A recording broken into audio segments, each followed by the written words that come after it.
Hindi online class में आप सबका स्वागत है। बच्चों, आज हम कक्षा 10वीं के हिंदी व्याकरण के पहला पाठ पदबंध का अध्ययन करेंगे। तो बच्चों, आज का हमारा विषय है पदबंध, जिसे फ्रेज कहा जाता है। अब हम देखेंगे पदबंध क्या है, उसकी क्या परिभाषा है, पद और पदबंध में अंतर क्या है, उसकी पहचान किस प्रकार से होती है और उसके कितने भेद हैं। ये सब विषयों पर हम चर्चा करेंगे। बच्चों, आप ये जो शब्द देख रहे हैं पदबंध, ये सब इन दोनों पदों के योग से बना है, पद और बंध। यानी कि बच्चों, पद और बंध को मिलकर पदबंध हुआ। यानी कि जो पद होते हैं वो उसे जो बांध कर रखते हैं, जो बंधन में रखते हैं, उसको कहते हैं पदबंध। समझ में आ गया बच्चों?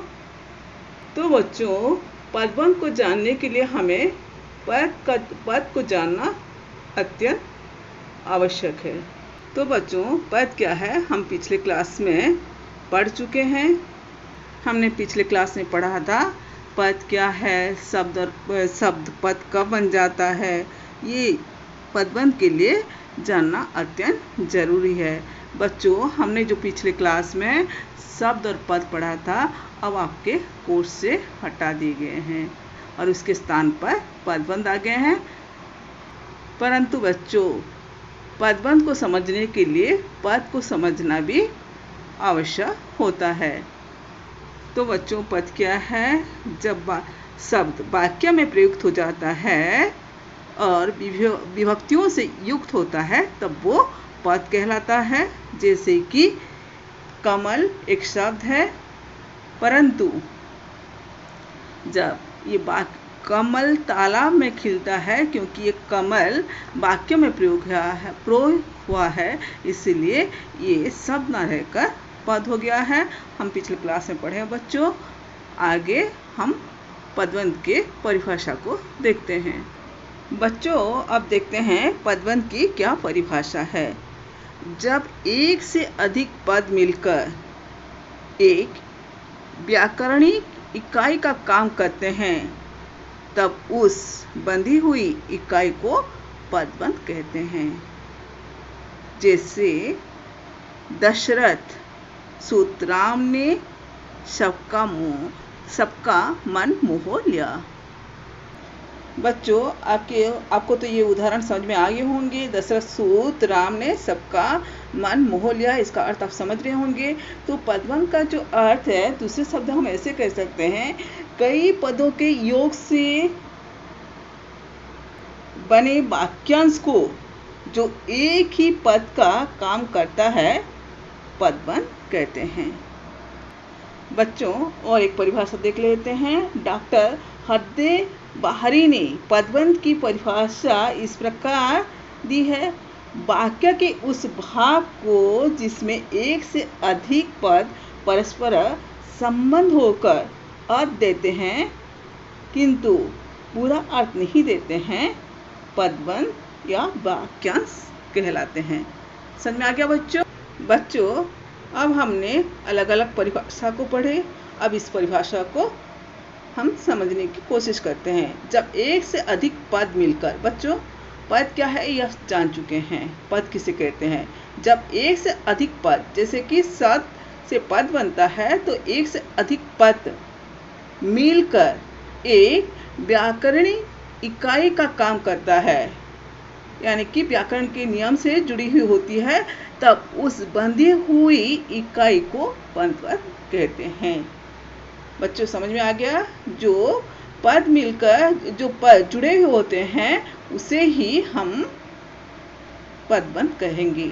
जैसे कि यहाँ पर उदाहरण दशरथ सूत, यहाँ पर देख रहे हैं राम, दशरथ सूत राम को यहाँ पर हटाया गया है। नहीं कि यहाँ पर एक नहीं दो पद हैं, एक है दशरथ सूत और एक राम, दो पद हैं यहाँ पर। ये दोनों पद मिलकर कर्ता कारक का कार्य संपन्न कर रहे हैं, यानी कि ये कर्ता है, अतः यह एक पदबंध हुआ। तो यहाँ पर दशरथ सूत राम पदबंध है। पद ना हो, राम एक पद है और दशरथ सूत इसमें क्योंकि बंधा हुआ है इसलिए पदबंध हुआ। समझ में आ गया बच्चों? बच्चों, अब तक हमने पढ़ा, इसमें कुछ विशेष ध्यान देने योग्य बातें हैं, तो ध्यान से सुनिए। तो पदबंध वाक्य का एक अंश है, इसे पूरा वाक्य समझने की भूल ना करें। पहला पॉइंट बच्चों समझ में आ गया, जो कि इसे बताया गया है, इसको आप नोट कर लें। तो पहला पॉइंट है पदबंध वाक्य का एक अंश है, इसे पूरा वाक्य समझने की भूल ना करें। दूसरा पॉइंट है बच्चों, पदबंध में एक से अधिक शब्द समावेश होते हैं, इसी कारण यह पदबंध कहलाता है, यानी पदों का बंधन। ये भी समझ गए बच्चों? तीसरा पॉइंट नोट करें बच्चों, ये आपस में इस तरह से जुड़े होते हैं कि एक व्याकरणिक इकाई का रूप ले लेते हैं।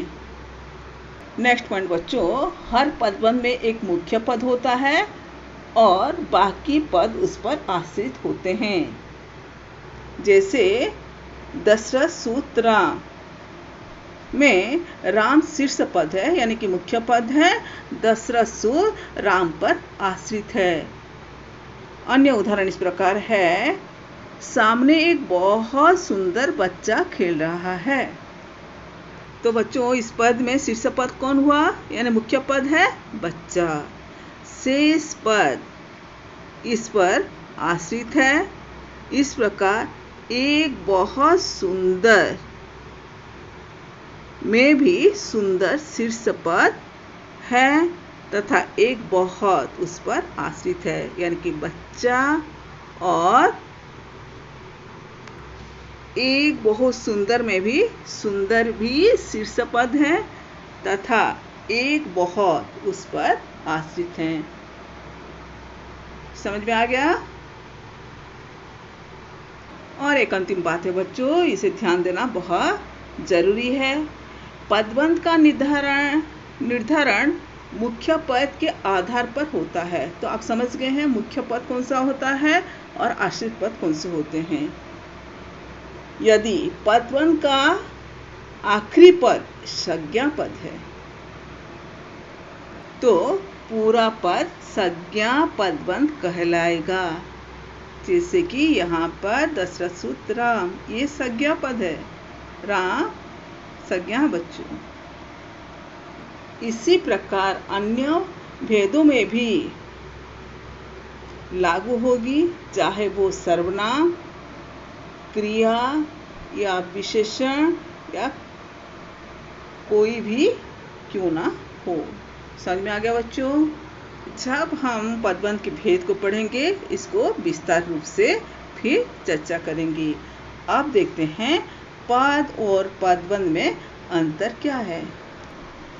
तो बच्चों आइए देखते हैं, जब कोई एक शब्द क्या है आप जानते हैं, वर्णों की मेल से शब्द बनता है। जैसे क म ल एक सार्थक शब्द होगा, इसको भी हम पहले से पढ़ चुके हैं बच्चों। इसे हमने पिछले क्लास में पढ़ा था, आपको याद होगा। बच्चों, जब कोई एक शब्द वाक्य की किसी इकाई, यानी कि वाक्य क्या है हम आगे पढ़ेंगे, क्योंकि जैसे कि आप जानते हैं वन से शब्द, शब्द से पद, पद से पदबंध हुआ, इसी तरह से उपवाक्य होगा, वाक्य होगा, तो आगे होगा वाक्य क्या है देखेंगे। वाक्य की किसी इकाई, जैसे कि आप यहाँ समझ सकते हैं संज्ञा, सर्वनाम, विशेषण, क्रिया, अव्यय आदि। माने एक शब्द में संज्ञा शब्द हो या सर्वनाम हो, विशेषण हो या क्रिया, यानी कि उसकी एक इकाई होगी का काम करता है। तो आगे ये आप समझ पाएंगे, वह पद कहलाता है। इसके विपरीत जब एकाधिक पद यानी कि शब्द मिलकर किसी एक संज्ञा, सर्वनाम, विशेषण, क्रिया या अव्यय का काम करते हैं, तो तो उसे बंधी हुई इकाई को पदबंध कहते हैं, जिसे कि हम पहले से चर्चा कर चुके हैं। पदबंध यानी कि एक से अधिक पद जब मिल जाते हैं, संज्ञा, सर्वनाम या विशेषण, जबकि अभी आखिरी पॉइंट आपको बोला गया था अंतिम पद में, वो सब मिलकर क्रिया हो या संज्ञा हो, सर्वनाम हो या अव्यय हो का काम करते हैं, तो उसी बंधी हुई इकाई को पदबंध कहते हैं। तो बच्चों, पद और पदबंध में अंतर बताया गया है। आप इसको समझ गए ना? आइए उसका एक एक करके उदाहरण देखते हैं। उदाहरण 1, राम बन गया। तो बच्चों, ये एक वाक्य है। तो इस वाक्य में राम एक शब्द है, परंतु बच्चों यहाँ पर राम एक संज्ञा शब्द है, क्योंकि यहाँ पर वाक्य में प्रयोग किया गया है, इसलिए यहाँ राम संज्ञा पद है। समझ गए ना बच्चों? तो बच्चों, यहाँ राम शब्द न होकर संज्ञा पद हो गया, क्योंकि आप जानते हैं संज्ञा किसे कहते हैं। तो राम एक जातिवाचक संज्ञा है। समझ गए? और एक वाक्य देखते हैं। दशरथ पुत्र राम वन को गया। बच्चों, हम पद और पदबंध में अंतर पढ़ रहे हैं। तो यहाँ दशरथ पुत्र राम पदबंध है। यहाँ राम पद था, यहाँ दशरथ पुत्र राम पदबंध है, क्योंकि एक से अधिक पद के योग से यानी बंधन से ये बना है, इसलिए पदबंध हुआ। ये तीनों मिलकर कर्ता संज्ञा पदबंध का काम कर रहे हैं। समझ में आ गया बच्चों? और ऐसे ही दूसरा उदाहरण देखते हैं। राम वन को गया। तो यहाँ पर जो मोटे अक्षर में लिखा गया है गया, तो ये गया क्या है बच्चों? यहाँ गया क्रियापद है। गया क्रिया है, तो ये क्रियापद हुआ। अब हम देखते हैं। राम वन को चला गया। यहाँ चला गया क्रिया पदबंध है। बच्चों, चला गया क्रिया पदबंध है। समझ में आ रहा है ना? तो बच्चों, गया क्रिया पद और चला गया क्रिया पदबंध। अब तीसरा उदाहरण देखो बच्चों। राम बलशाली है। तो यहाँ बलशाली विशेषण पद है, जो कि संज्ञा सर्वनाम की विशेषता को दर्शाता है, वो विशेषण है।